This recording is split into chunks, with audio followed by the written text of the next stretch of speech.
We're floating like butterflies and stinging like bees. Rumble, you badass jet pilots, rumble.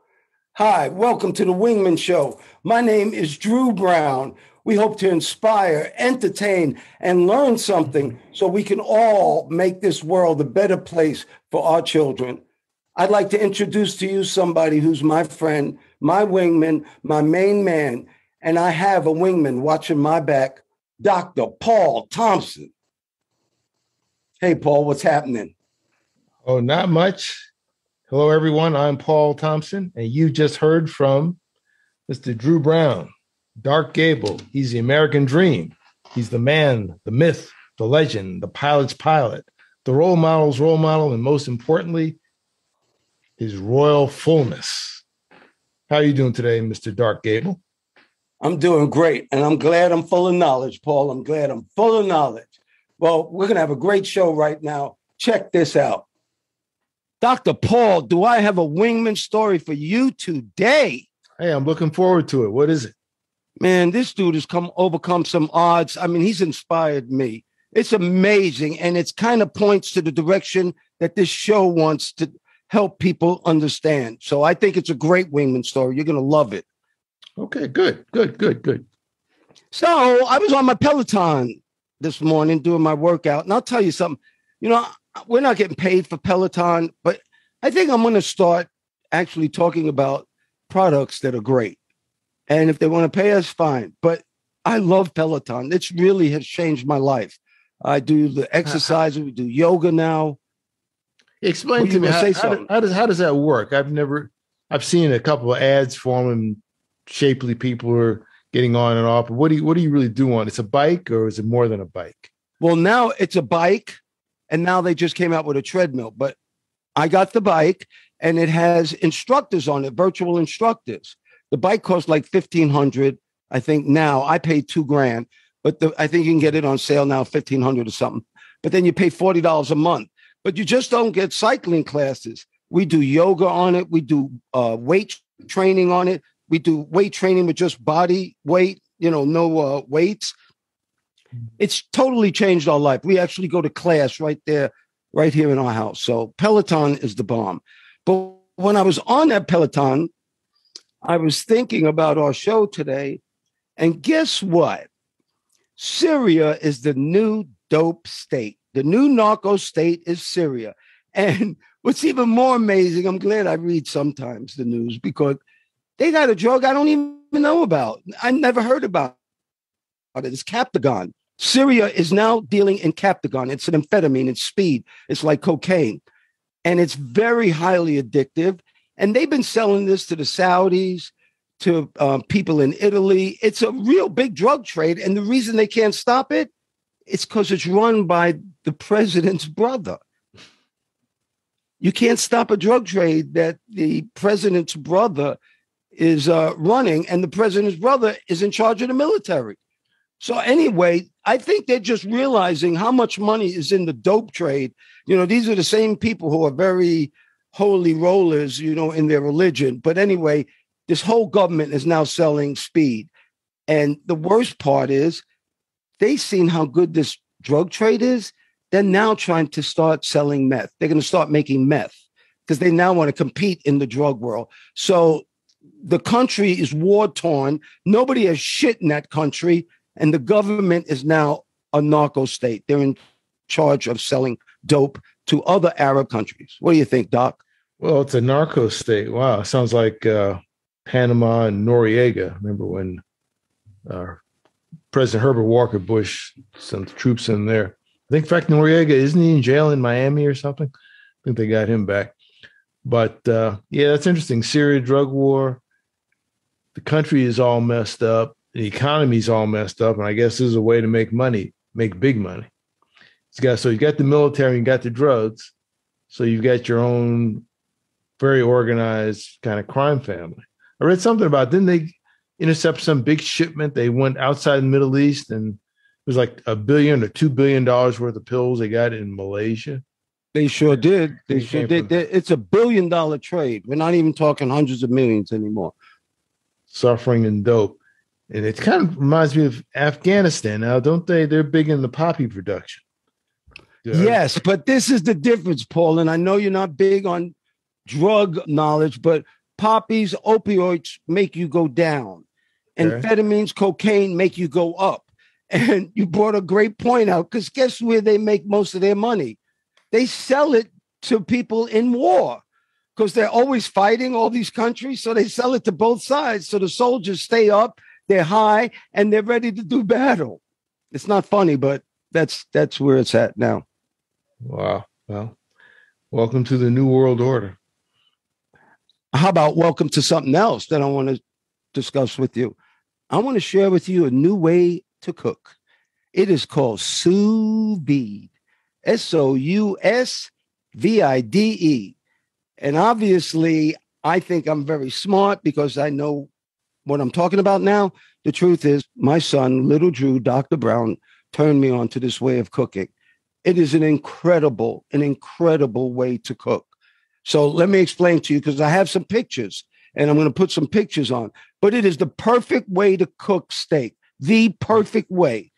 Now, sous vide means you're going to dip a steak into hot water, but you're going to cook it there at exactly what medium rare temperature is, which is 135. So if you ever notice, you put a steak on the grill and you put a thermometer in it, well, you're looking for around 135 degrees. When the middle gets 135, that's when it's medium well. I cook it at 135 degrees for 3 to 4 hours. It is exactly medium rare, the entire steak. I put it in a vacuum sealed bag. I suck all the air out. At first, I do a little bit of marinating. I put some coffee rub on it, some Memphis rub. We know about that Memphis. Oh, coffee rub. Wait. What's coffee rub? I never heard of coffee rub. Yes, it's like a barbecue kind of rub. Do you know I was the judge at the Memphis and May barbecue contest? Yes. And little Drew and I tasted the winner that year. It was the greatest barbecue I ever tasted. But anyway, coffee rub is just like a rub that you buy in these stores, these specialty shops, and it's got a little bit of coffee in it. So you rub it on the steak, coffee rub. Or you can marinate it or season it any kind of way you want. I love Greek seasoning also. So I just seasoned it up, put some black pepper on it. Then I put it in my vacuum sealer. I sucked all the air out it, sealed it, and I dipped it in this water that was exactly 135 degrees. And I cooked it for 4 hours. The pictures I'm going to show you is I did Italian hot sausage last night. Katrina and I, it's the best sausage I ever ate. So let me finish telling you how you cook either or. But the steak, once 4 hours is up, you can cook it anywhere between 1 and 4 hours. You look it up to find out the times and the temperatures. I can't tell you all that. Anyway, you take it out of the bag, you pat it dry with paper towels, you put one of those real hot metal pans, the cast iron. You put a quarter stick of butter in there, hot as you can get it, and you sear it a minute on each side. And the thicker the steak, the better, because the entire steak is done. So you sear it, you blacken it, and then if it's real thick, like a good sirloin, a tomahawk sirloin, you even blacken the sides of it. Mm-hmm. Paul, when you put that in your mouth, you'll die. I'm not kidding. It's the greatest steak I've ever tasted. And I've done cheaper steaks in it, and it still tastes great. It's interesting you say that because I guess brilliant minds think alike. You talk about Dr. Drew, your son turning you on to that. Well, my son Cameron has been saying the same thing since he came from the Philippines. Actually, before he came, he'd say sous vide, and I said, "Who's she?" No, sous vide. I don't know anybody named Sue. And it came up like 3 days ago, and he said, hey, it's sous vide, and he explained it to me. And in fact, he talked about it last night. And he said, I don't believe you don't have one. I said, well, I'll look at it. And I looked at him up the line. So apparently he talked about the same thing you did. You boil it. I said, you and Drew have to have a conversation. He said, why do you trust him over me? I said, no, it's not. You guys are talking about the same time. So I was just listening as an onlooker. But he said the same thing. You do it at a certain temperature. But he also said, he said the same thing you did about the steak. And then you could take it out and sear it and make it look pretty, for, the blackening. Blacken it. And I said, what about eggs? He said, yeah, you could do eggs too, but it would take you 2 or 3 hours. So this thing, you obviously have to have a lot of patience and time. I never heard of sous vide eggs, but I guess you could sous vide anything. The point is you're bringing it to its temperature that you want it cooked at. Right. And you're letting it sit there. So what happens to the steak is the fat starts to render. And so now this fat starts becoming juices because it's at that temperature for so long. It is marvelous. I mean, how much would something like that cost? Rough. About $149 at my here's our next marketing on Costco. I love Costco. Didn't you buy something from Costco to shave with? Oh, almost. Well, it wasn't Costco. It was actually, what was it? It was Walmart. You ever hear of Harry's razor? I have one, the greatest thing ever. You know, and I was in a Walmart, and actually I was buying a booster seat for my grandson. That was all. Got the seat, cost more than it should have cost. Anyway, I'm coming out, and I just see this thing, and I heard it advertised, or maybe I saw it on TV, internet, and they had like a little package where you could buy one razor, and it came with 2 little blades. It wasn't much. I said, okay, I'll try it. I hear about it, and I've used it, and what I was using before was great. But this is like really, really good. And I was really surprised that such a little thing could have an impact on your life. And again, it was just an opportunity to purchase. It was just on one of those little carousels spinning around by the checkout thing. I wasn't looking for it. 40 million things in Walmart. No doubt about it. And I said, I'll try one. It's a little box. And now I'm kind of hooked.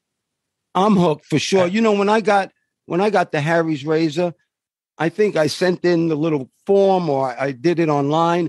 And anyway, they started sending me razors, like a subscription, but I didn't order it. I didn't think I ordered it. And I called them back. They were the nicest people I've ever talked to, I think, in my life.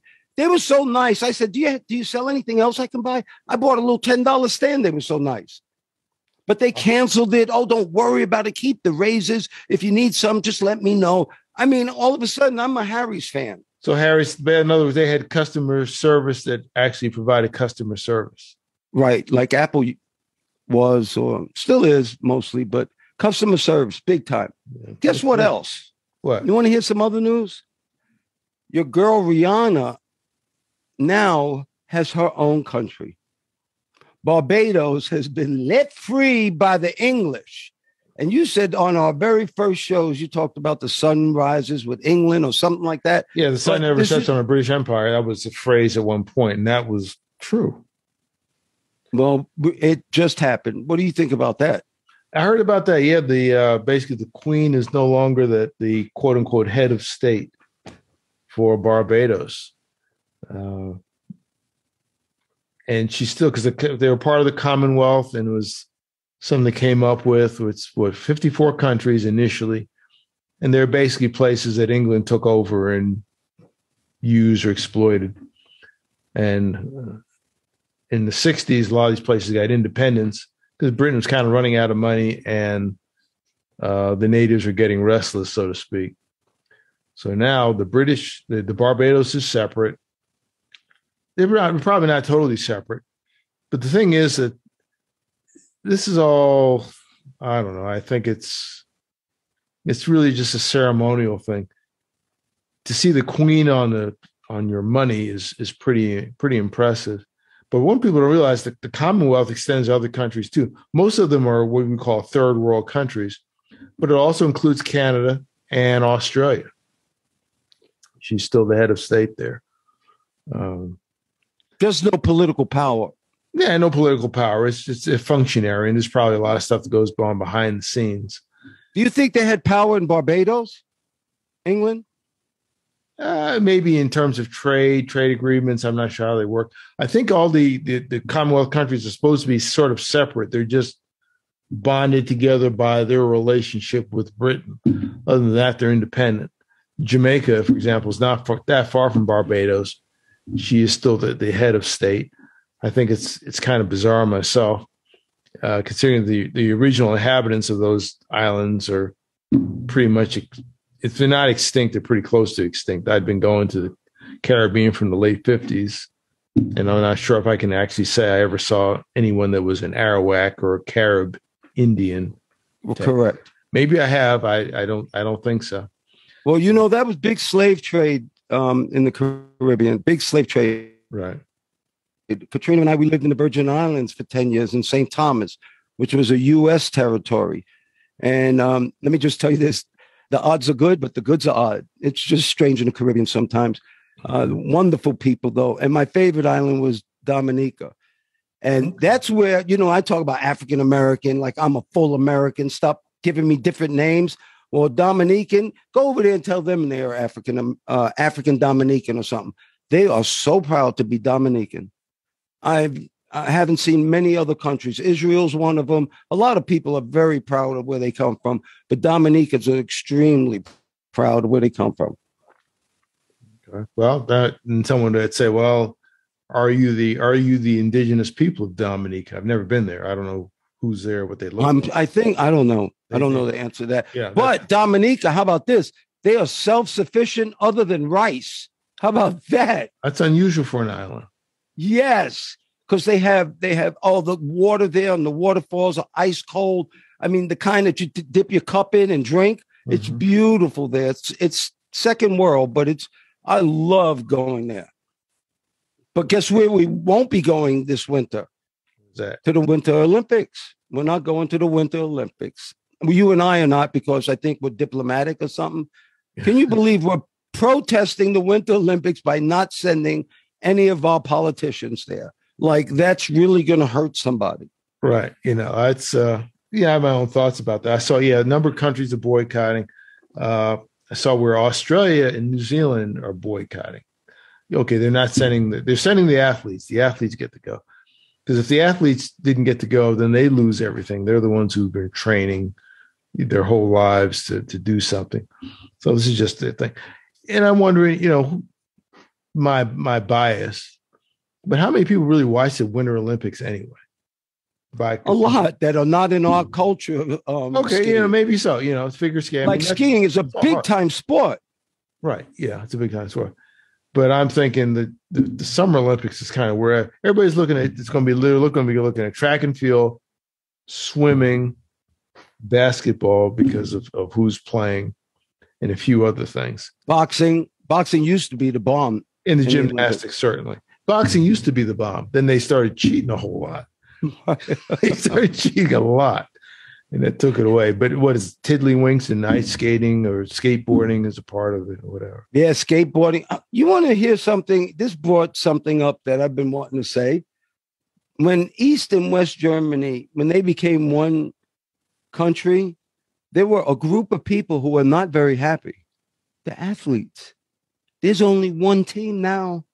So your 12 swimmers and your 12 swimmers, 12 people ain't making it.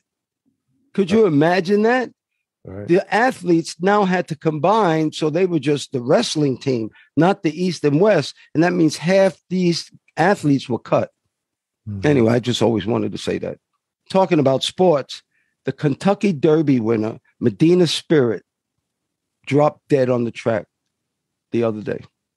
Dropped dead from a heart attack. He worked out. I can't imagine being near that horse, watching him die. And the guy who trains him has been banned from Churchill Downs. When Medina Spirit won the Kentucky Derby, they're taking it maybe away from him because he tested positive for drugs you're not supposed to use on that day. More drugs. And there's a reason why you're not supposed to use the drugs, obviously. They have banned this guy, Bob Baffert, from Churchill Downs. I can't imagine abusing a horse like that to die like on the track from overexerting themselves. It's a horrible, horrible thing. Yeah. And guess what? Now, in 2019, 37 horses died at this track. Yeah, was there a big investigation into that? Into Santa Anita, I think it's called. Santa Anita, yes. 37. That's amazing. And this is because they're injecting these horses with things. Now, just because you can't get tested for it doesn't mean that they're not trying to cheat. They're just using drugs that you can't detect yet. Okay. So the horses didn't just drop dead from running. You know why? Because when they finish running, they stop. Now they have something in their blood that tells them, no, keep going. It's horrible. It's abuse. Michael Vick's not the only problem with animals. poor Michael Vick. His name was ruined for a while. I'm glad he's back. He's really a good guy, and I don't think he wanted to do it. But see, different cultures, Paul, different cultures. That's horrible, dogs. Well, now you're shooting up horses, and everybody goes to these races with funky, pretty hats, don't they? Oh, hello. Can I have a mint julep, please? Have you ever been to Kentucky Derby? You're around the rich and the famous all the time. Okay. No, I haven't. I used to go to Aqueduct in New York. Okay. A different kind of crowd. Yeah. Off-track betting. Remember that in New York City? Yes. It's seedy at best. Didn't you say you had some friends? I had one friend who got into gambling. He's trying to make money and off-track betting. And we go with, sometimes they're nice neighborhoods, and you go inside the place, and it's like you just walk into a different world. You walk to it was like 1943 with 1943 people around. No broken kidding. Down, looked like they just got out of jail or should be in jail. And hang around. It was like, okay. And he'd do his thing. And I said, how long we got to be here? Oh, it's a couple minutes. And we'd leave. He never made any money. It didn't work. Yeah, that's why Vegas keeps getting bigger, not because people win. You ever notice that? Casinos get bigger, not smaller. Right. Bright lights, flat, and they give you free food, cheap food, keep you gambling. That's correct. You ready to do this Wingman story? Sure. And I want you to help me with this Wingman story too. I want both of us to talk about it because this guy is impressive. Mr. Devin Simmons. He was arrested when he was 15 for, I don't think it was murder, but he shot 2 people and mortally wounded them. When they say mortally wounded, does that mean he killed them? I think so. That's what the article said. But anyway, at 15 years old, they put him away. In 2014, he got out. This man has now started a program that is an incredible program because he was a jailhouse lawyer himself.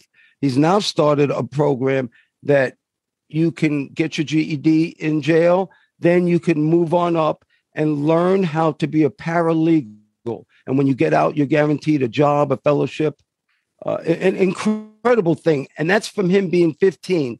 He comes from where we come from, Paul, comes from Harlem. And when he was 15, he was a good student. But where he lived, he carried a piece. He carried a gun. And one morning, a couple of guys came around. It sounds like a couple of guys came around his neighborhood. I feel like the Fresh Prince of Bel-Air. Anyway, a couple of guys came around. They got in an argument, and he shot them both. I don't remember. How many years did he do in prison? I think he said, 15? Yeah. I think this happened like in 1999 or whatever. So that would be 2014. That's about right. When he came out, he graduated cum laude from John Jay College in criminal justice. He took a negative and made it a positive. I'm going to let you talk about this, but I'm going to say this. This is a Wingman PSA. A Wingman PSA. An education is the only guaranteed way to success. No matter what else happened in your life, if you get an education, a skill, and become better at it than anybody else, you can move on with your life. Everybody makes mistakes, but you can correct them guaranteed with an education. This has been a Wingmen Show PSA. Yeah. Yeah, I read this Devon Simmons. One of the things that he did was he started to read. Reading is more important than watching videos and TV. He started to read, I think the autobiography of Malcolm X was his first book he read all the way through. And he started reading and he never stopped. That's how most of the successful people become successful, is through reading, not just yapping and talking to somebody just as dumb as you are. You've got to go outside your comfort zone, get around smart people if you can find them, or read about smart people. Everybody can do that. He's, in the article always said it's tough for someone to start over. Say someone comes out of prison and they're not good. If they're not good, they're not good. But if they are good, that badge of dishonor stays with them forever because you've got to put on forms. Have you been incarcerated? And a lot of things you've got. It's a check mark. If you lie, there can be a lot of problems there. Maybe it's a violation of parole. I don't know. It could be punitive things, but typically that's just a way of saying, no, thank you. So in a sense, either he's done it by himself or he's found people to assist him. He's become kind of an entrepreneur if he's got his own organization that does these things. And perhaps that's what prisoners need to do. They have to think in terms of entrepreneurship, maybe not so much a job. You got to start somewhere, but, form your own business. And I've heard of others who've done that, in culinary arts or cooking. They could do their own thing. If you can do your own thing, you're independent. You have a good chance. It's hard to start, but you got to start somewhere. But again, he started by reading, and now he's got this big organization that's apparently international. Mm-hmm. Already he's been to several countries in Asia and in Europe and throughout the Caribbean. So he's make himself from a convict to like a multinational business entity, helping people. But again, it started with reading. So if you're out there, that could be another PSA. Read. Reading is more important than videos. Reading something useful is more important than videos. That's my information. Thought. We need information. We need good information. Good information. That's how you get it. Yeah, not gossip. Good information. No, good information. Guess what, Paul? You know what happened to him? You're talking about it is hard when you first come out of prison, because who wants to hire you? You and I don't want to hire a convict if we're just starting a business. We just can't take the chance. That's all. Right. He reinvented himself, though. He wasn't a convict anymore. He was now a college graduating cum laude. That's what showed on his resume first. Right. But do you know the day he got out, do you know this brother was shot twice by the dude who put him in there? I saw He held a revenge for 15 years. And the day he got out, this boy came back and shot this man twice. And he was in a hospital the day he got out of prison. Luckily, he lived. Yeah. I would call that monumental bad luck. Yeah. Could you imagine the other guy holding that in him for 15 years, finally doing it, and then spending the next 20 years in jail? Right. What a life. It reminds me of this Buddhist story that I love. It's real quick. There were these two Buddhist monks walking on the side of a river. A prostitute came out and asked the monks, says, "Can you carry me across the river?" So one of the Buddhist monks picked her up, carried her across the river. They both crossed the river, and she left. And the two monks started walking on the other side of the river. About 3 hours later, the monk who didn't carry the woman said, "How could you carry a prostitute? Why would you carry a prostitute across the river?" He said, "Hey, I carried her across the river. You've been carrying her for 3 hours." Once again, Dr. Paul Thompson, my friend, thank you for your love, your time, and that's something that we won't ever get back. I want to thank all the listeners, too. Thank you so much for doing the show, Dr. Paul. We're jamming. Well, thank you, Mr. Drew, for inviting me on. Always good to talk to you. And ladies and gentlemen, please remember to like, share, and subscribe to this podcast or any of the podcasts. If you're looking at YouTube, they say smash the like button. Don't smash it. Just press it gently and use as a link to all your friends. You can also look at us on our website, wingmenshow.com, WINGMEN show, SHOW.com, altogether, wingmenshow.com. And we hope to see you in the future. Thanks again, Mr. Drew. Oh, you're welcome. And we're still floating like butterflies and stinging like bees. Rumble, you badass jet pilots, rumble. May there be peace on earth, and goodwill towards all men and women.